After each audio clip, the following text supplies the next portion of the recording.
yan mga ka-warriors, tara ipakikita ko sa inyo.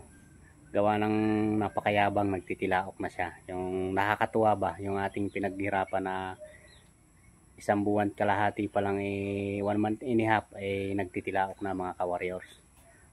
So pure white brush yan mga ka-warriors. Ayan. Tara mga ka-warriors.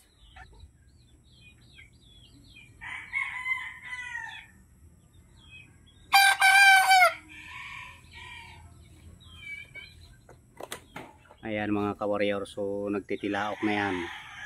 Isang buwan kalahati pa lang yan. Mayabang na. Ayan.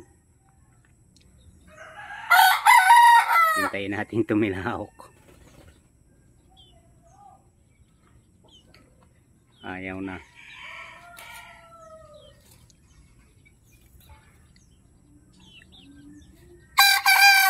Ayun. Mga ka-warriors, nagpakita ng tilaok. Laban na siya dyan, oh, sa mayabang na sakang. So yan mga ka-warriors, ang kapatid niyan, yan yung sumunod sa ating pinalaki sa kulambo. So yan mga ka-warriors, ang ating pinalaki sa kulambo. Yan. Yan. So ito naman yung sumunod. Tapos ang mga kapatid niya, ang babae, pinagala natin. Ito yung kapatid na dalawa. Bali 3 silang lalaki. Ayan o, mga ka-warriors yan. Isang laki nila. So pagalain lang natin sila. Ayan. Yung dalawang yan ay talagang sisiw pang ugali. Yung isa ay matured na, natilaok na. Mga ka-warriors. Ayan. So yan mga ka-warriors, para hindi sila maging lampahin, pinagagala natin sila. Yung isa, yung kapatid nito, hindi natin mapagala gawa ng napaka-tapang. Ayan, so naglalaban na siya dyan sa mga yan, malalaki na yan. Ayan. Kaya tingnan nyo, kung mapapansin nyo mga ka-warriors, yung ating pinagbababaan niya sa kanya sa lupa ay paikot ng sako. Gawa ng nakikipag-away siya. Ayan. Makulit. Hindi na siya, hindi siya naayaw talaga. Matapang na siya. Ayan, talagang mandirigma talaga siya mga ka-warriors. Sisiw pa lang mandirigma na. Ayan.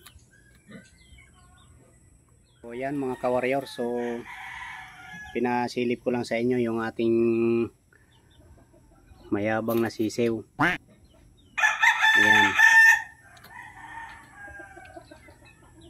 Ayan. So yun lagi ang kanyang kaaway, oh. Kaya nakapaikot siya ng sako kasi nag-aaway. Ayan. So yan mga ka-warriors, pinasilip ko lang sa inyo yung ating mga pure white brush mga ka-warrior. Ayan, white brush yan, pure talaga yan. So nakapagpa-pure tayo ng sarili nating linyada na white brush mga ka-warriors. So mayroon na tayo mga white brush doon, malalaki na. So 8 months na yung edad nila. Doon sa kulungan. Yun, yung natilaok na yun. So i-update ko kayo doon mga ka-warriors. Pakikita ko sa inyo ulit pagka binag natin yun. Ka-warriors, kung hindi ka pa nakakapag-subscribe, please pa-subscribe naman mga ka-warriors. Saka pa-click na rin ang notification bell kung gusto nyo ang mga gantong klaseng video mga ka-warriors.